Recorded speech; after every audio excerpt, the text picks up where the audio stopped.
Hi hello friends, welcome back to my channel. ಇವತ್ತಿನ ವಿಡಿಯೋದಲ್ಲಿ ಶ್ರೀಗಂಧದ ಗುಡಿ ಕನ್ನಡ ಸೀರಿಯಲ್ನ ಇವತ್ತಿನ ಸಂಚಿಕೆ ಏನಾಯಿತು ಅಂತ ನೋಡೋಣ. ಸಂಚಿಕೆ 97 ಇದು. ನೀವೆಲ್ಲರೂ ನೋಡೇ ಇರ್ತೀರ. ಹಿಂದಿನ ಸಂಚಿಕೆಯಲ್ಲಿ ಹಾವು ಏಣಿ ಆಟ ಆಡ್ತಾಯಿದ್ರು ಮೈ ಮತ್ತು ಚಂದನ. ಆವಾಗ ಮುತ್ತುರಾಜ್ ಬಂದು ಕೂತ್ಕೋತಾರೆ. ತುಂಬ ತಲೆ ಸಿಡಿತಾ ಇದೆ ಅಂತ ಅಂದಾಗ ಶುಂಠಿ ಮತ್ತು ಮಸಾಲ ಟೀ ಮಾಡ್ಕೊಂಬಂದು ಚಂದನ ಕುಡಿತಾಳೆ. ತುಂಬ ಚೆನ್ನಾಗಿದೆ ಅಮ್ಮ ಟೀ ಅಂತ ಹೇಳ್ತಾರೆ. ಆವಾಗ ಚಂದನ ಕೇಳ್ತಾಳೆ, ನಿಮಗೆ ಭಾರತಿ ಅಂದರೆ ಇಷ್ಟನಾ ಅಣ್ಣ ಅಂತ ಕೇಳ್ತಾಳೆ. ಇವನು ಏನೂ ಹೇಳೋದಿಲ್ಲ. ಮತ್ತೆ ಕೇಳ್ತಾಳೆ, ಇಷ್ಟ ಅಂದರೆ ಏನಮ್ಮ, ಅದೆಲ್ಲ ಆಗದೆ ಇರೋ ಮಾತು, ಅದನ್ನೆಲ್ಲ ಯಾಕೆ ಕೇಳ್ತೀಯ? ಇವಾಗ ನನಗೇನು ಇಷ್ಟ ಇಲ್ಲ. ಅವಳು ಇಷ್ಟ ಕಷ್ಟ ಅಂತ ಏನೂ ಅಲ್ಲ. ಅವಳು ಮದುವೆ ಆಗಿ ಎಲ್ಲೇ ಇದ್ದರೂ ಸುಖವಾಗಿರಲಿ ಅಷ್ಟೇ ನಾನು ಕೇಳ್ಕೊಳೋದು ಅಂತ ಹೇಳ್ತಾನೆ. ಹಾಗೆ ಬೇಜಾರಲ್ಲಿ ಇದ್ದಂಗೆ ಇರ್ತಾನೆ. ಮತ್ತೆ ಕೇಳ್ತಾಳೆ ಚಂದನ, ಅಣ್ಣ ನೀವು ಒಂಚೂರು ಇಷ್ಟ ಇಲ್ವಾ, ಮದುವೆ ಆಗ್ತೀರಾ ಅವ್ರನ್ನ ಅಂತ ನೇರವಾಗಿ ಕೇಳ್ತಾಳೆ. ಅದಕ್ಕೆ ಮುತ್ತುರಾಜ್ ಏನೂ ಉತ್ತರ ಕೊಡೋದಿಲ್ಲ. ನೀವು ಹಾವು ಏಣಿ ಆಟ ಆಡ್ತಾ ಇದ್ರಲ್ಲ, ಆಟ ಆಡ್ಕೊಳ್ಳಿ, ನನಗೆ ತುಂಬ ತಲೆ ನೋಯ್ತಾ ಇದೆ, ನಾನು ಹೋಗಿ ರೆಸ್ಟ್ ಮಾಡ್ತೀನಿ ಅಂತ ಮಾತು ಮರೆಸಿ ಹೋಗ್ತಾನೆ. ಅದಕ್ಕೆ ಚಂದನ ಅಣ್ಣ ಅಣ್ಣ ಅಂತಾಳೆ. ಆದರೂ ಕೇಳೋದೇ ಇಲ್ಲ ಅವನ ಮಾತು. ಇವಳಿಗೆ ಗೊತ್ತಾಗುತ್ತೆ, ಇನ್ನು ಆಟ ನಾವೇ ಮುಂದುವರಿಸ್ಬೇಕು, ಇದು ಇಲ್ಲಾಂದರೆ ಆಟ ಇಲ್ಲಿಗೆ ನಿಂತುಬಿಡುತ್ತೆ. ಇವರಿಬ್ಬರು ಮನಸ್ಸಲ್ಲಿನೂ ಭಾರತಿ ಇದ್ದಾಳೆ, ಮತ್ತು ಇವ್ರ ಮನಸ್ಸಲ್ಲಿ ಭಾರತಿ ಇದ್ದಾಳೆ, ಭಾರತಿ ಮನಸ್ಸಲ್ಲಿ ಇವರಿದ್ದಾರೆ. ಹೇಗಾದರೂ ಮಾಡಿ ನಾವೇ ಆಟ ಮುಂದುವರಿಸ್ಬೇಕು ಮೈ ಅಂತ ಹಾವು ಏಣಿ ಆಟ ಆಡೋದನ್ನು ಹೇಳ್ತಾ ಇರ್ತಾಳೆ. ಈ ಕಡೆ ಗ್ಯಾರೇಜಲ್ಲಿ ಕೆಲಸ ಮಾಡ್ತಾ ಇರ್ತಾನೆ ಕಂಠಿ. ಆವಾಗ ಲಾಯರ್ ಬರ್ತಾರೆ. ಆಯಿತಾ ಕಂಠಿ, ನಂದು ಬೈಕ್ ರಿಪೇರಿ ಅಂತ ಅಂದಾಗ, ಆಯಿತು ಸರ್ ಅಂತ ಹೇಳ್ತಾನೆ. ಸರ್, ಇಷ್ಟೊಂದು ಚೆನ್ನಾಗಿ ದುಡಿತೀರಾ, ಇಷ್ಟೊಂದು ಒಳ್ಳೆ ದೊಡ್ಡ ವ್ಯಕ್ತಿಯಾಗಿದ್ದೀರಾ, ಒಂದೊಳ್ಳೆ ಕಾರ್ ತೊಗೋಬಾರ್ದ ಸರ್, ಇದನ್ನು ಇನ್ನು ಎಷ್ಟು ದಿನ ಅಂತ ಇಟ್ಕೊತೀರಾ ಅಂತ ಅಂದಾಗ, ಇಲ್ಲ ಕಂಠಿ, ನನಗೆ ಇದು ತುಂಬ ಸೆಂಟಿಮೆಂಟ್ಸು, ಇದರಿಂದ ಇದು ನನಗೆ ತುಂಬ ಲಕ್ಕು, ಇದರಿಂದ ಇದು ತೊಗೊಂಡ್ಮೇಲೆ ಯಾವ ಕೇಸೂ ನಾನು ಸೋತಿಲ್ಲ ಗೊತ್ತಾ ಅಂತ ಹೇಳ್ತಾರೆ. ಆಯಿತು, ಎಷ್ಟಾಯಿತು ಹೇಳು ಅಂತ ಹೇಳ್ತಾರೆ. ಸರ್, ಅಲ್ಲಿ ಒಳಗಡೆ ಹೋಗಿ ಫೋನ್ಪೇ ಮಾಡಿ ಅಂತ ಅಂದಾಗ ಅಲ್ಲಿ ಒಂದು ಫೋಟೋ ನೋಡ್ತಾನೆ, ಇವ್ರ ಫ್ಯಾಮಿಲಿ ಫೋಟೋ. ಏನಾಯಿತು, ಇವರು ನಿಮ್ಮ ಮನೇಲಿ ಏನಾದರೂ ಸಮಸ್ಯೆನಾ ಅಂತ ಕೇಳ್ತಾರೆ. ಇಲ್ಲ, ಏನೂ ಇಲ್ಲ, ಚೆನ್ನಾಗಿದ್ದೀವಲ್ಲ ಅಂತ ಅಂದಾಗ, ಮತ್ತು ಇವರಿಬ್ಬರು ಡೈವರ್ಸ್ ಕೇಳಿಕೊಂಡು ಬಂದಿದ್ರಲ್ಲ ಅಂತ ಅಂದಾಗ ಇವನಿಗೆ ಶಾಕ್ ಆಗಿಬಿಡುತ್ತೆ.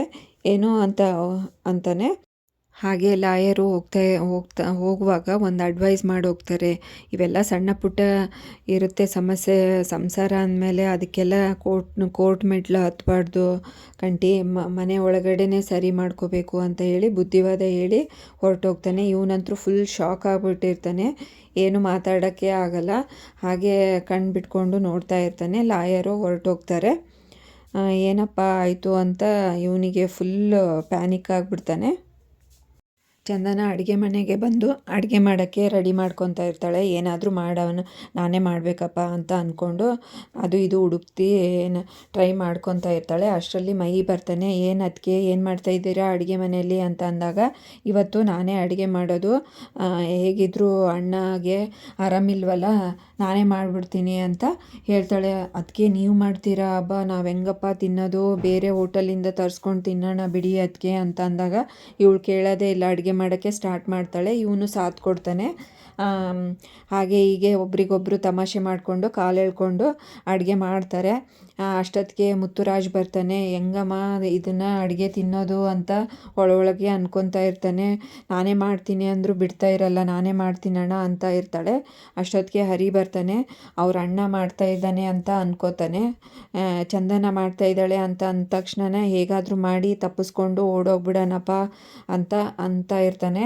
ಮೈ ಹೇಳ್ತಾನೆ, ಏನಣ್ಣ ಇಷ್ಟೊತ್ತು ಬ್ಯಾಟಿಂಗ್ ಮಾಡಬೇಕು ಅಂತ ಇದ್ದೆ, ಇವಾಗ ನೋಡಿದರೆ ಅದಕ್ಕೆ ಮಾಡ್ತಾ ಇದ್ದಾರೆ ಅಂದ ತಕ್ಷಣವೇ ತಪ್ಪಿಸ್ಕೊಂಡು ಓಡೋಗೋಕ್ಕೆ ಟ್ರೈ ಮಾಡ್ತಾ ಇದೆಯಾ ಅಂದಾಗ, ಇಲ್ಲ ಕಣೋ, ಆವಾಗಲೇ ಕಾಲ್ ಬಂದಿತ್ತು, ನಮ್ಮ ಆಫೀಸಲ್ಲಿ ಬೇಗ ಕರೀತಾ ಇದ್ದಾರೆ ಹೋಗಬೇಕು ಅಂತ ಹೇಳಿ ಹೇಗೋ ಒಂದು ತಪ್ಪಿಸ್ಕೊಂಡು ಓಡಿ ಹೋಗ್ತಾನೆ. ಇವರಿಬ್ಬರು ನಾವೆಂಗಪ್ಪ ಸಿಕ್ಕಾಕೊಂಡಿದ್ದೀವಿ, 1 ಗಂಟೆ ಆಯಿತು, ಅದಕ್ಕೆ ಇವಾಗ ಸ್ಟೋವ್ ಆನ್ ಮಾಡಿದ್ದಾರೆ, ಇನ್ನೂ 1 ಅವರ್ ಆದರೂ ಆಗುತ್ತೋ ಇಲ್ಲ ಅಂತ ಇಬ್ಬರು ಅಣ್ಣ ತಮ್ಮ ಮಾತಾಡ್ಕೊತಾ ಇರ್ತಾರೆ. ಈ ಕಡೆ ಕಂಠಿ ಅದನ್ನೆಲ್ಲ ಮಾತು ಕೇಳಿಸ್ಕೊಂಡು ತುಂಬ ರೊಚ್ಚಿಗೆದ್ದು ಸಿಟ್ಟು ಮಾಡಿಕೊಂಡು ಬೈಕ್ ತೊಗೊಂಡು ಮನೆಗೆ ಬರ್ತಾನೆ. ಹರಿ ನೋಡಿಕೊಂಡು ಅಷ್ಟೊತ್ತಿಗೆ ಹರಿ ತಪ್ಪಿಸ್ಕೊಂಡು ಓಡೋಗ್ಬೇಕು ಅಂತ ಅಂದ್ಕೊಂಡಿರ್ತಾನಲ್ಲ, ಆವಾಗಲೇ ಹಿಂಗೆ ಓಡೋಗ್ತಾ ಇರಬೇಕಾದ್ರೆ ಇವನು ಒಳಗಡೆ ಎಂಟ್ರಿ ಕೊಟ್ಬಿಡ್ತಾನೆ, ಕೊಳ್ಪಟ್ಟಿ ಹಿಡಿತಾನೆ. ಯಾಕೋ ನೀನು ಡೈವರ್ಸ್ ತೊಗೋತಾ ಇದೆಯಂತೆ, ಏನು ಸಮಾಚಾರ, ನಮ್ಮ ರೆಗ್ಯುಲರ್ ಕಸ್ಟಮರ್ ಆಗಿರೋರು ಇವ್ರು ಬಂದಿದ್ದರು ಲಾಯರು, ಈಗ ಇದನ್ನೇನೋ ಸುಳ್ಳು ಹೇಳಿ ಮಾತು ಮರೆಸ್ಬೇಡ, ನನಗೆಲ್ಲ ಗೊತ್ತಾಗಿದೆ, ಯಾಕೆ ಹಿಂಗೆ ಮಾಡ್ತಾ ಇದೀಯ ಅಂತ ಜೋರಾಗಿ ಬೈದು ಕೇಳ್ತಾನೆ. ಅದಕ್ಕೆ ಚಂದನ ಫುಲ್ಲು ಟೆನ್ಷನ್ ಆಗಿಬಿಡ್ತಾಳೆ. ಅವ್ರದ್ದೇನು ತಪ್ಪಿಲ್ಲ, ಅವ್ರನ್ನ ಬಿಟ್ಬಿಡಿ, ನಾನೇ ಕೇಳಿದ್ದು ಡೈವರ್ಸು ಅಂತ ಹೇಳ್ತಾಳೆ. ಮಹಿ ಅಂತೂ ಫುಲ್ ಅಳಕ್ಕೆ ಸ್ಟಾರ್ಟ್ ಮಾಡಿಬಿಡ್ತಾನೆ. ಏನದಕ್ಕೆ ನೀವು ಕೇಳಿದ್ರ ಡೈವರ್ಸು, ಯಾಕೆ ನಾವು ಯಾರು ಇಷ್ಟ ಆಗಲಿಲ್ವ ನಿಮಗೆ, ನಮ್ಮನ್ನೆಲ್ಲ ಬಿಟ್ಟು ಹೋಗ್ತೀರಾ ಅದಕ್ಕೆ ಅಂತ ಕೇಳ್ತಾನೆ. ಬಿಡಿ ಅವ್ರದ್ದೇನೂ ತಪ್ಪಿಲ್ಲ ಅಂತ ಅಂದಾಗ ಕಂಠಿಗೆ ಯಾಕದಕ್ಕೆ ಏನಾಯಿತು ಅಂತ ಕಂಠಿ ಕೇಳ್ತಾನೆ. ಅದಕ್ಕೆ ಮಯೂರನು ಕೇಳ್ತಾನೆ ಯಾಕೆ ಅದಕ್ಕೆ. ಅವನಂತರೂ ಅಳೋಕ್ಕೆ ಸ್ಟಾರ್ಟ್ ಮಾಡಿಬಿಡ್ತಾನೆ. ಇದೆಲ್ಲ ಜವಾಬು ಕೊಡೋವರೆಗೂ ನಾನು ನಿನ್ನನ್ನು ಬಿಡೋದಿಲ್ಲ, ಯಾಕೆ ಏನಾಯಿತು ರೀಸನ್ ಹೇಳು ಫಸ್ಟು ಅಂತ ಹರಿಗೆ ಫೋರ್ಸ್ ಮಾಡಿ ಕೇಳ್ತಾ ಇರ್ತಾನೆ.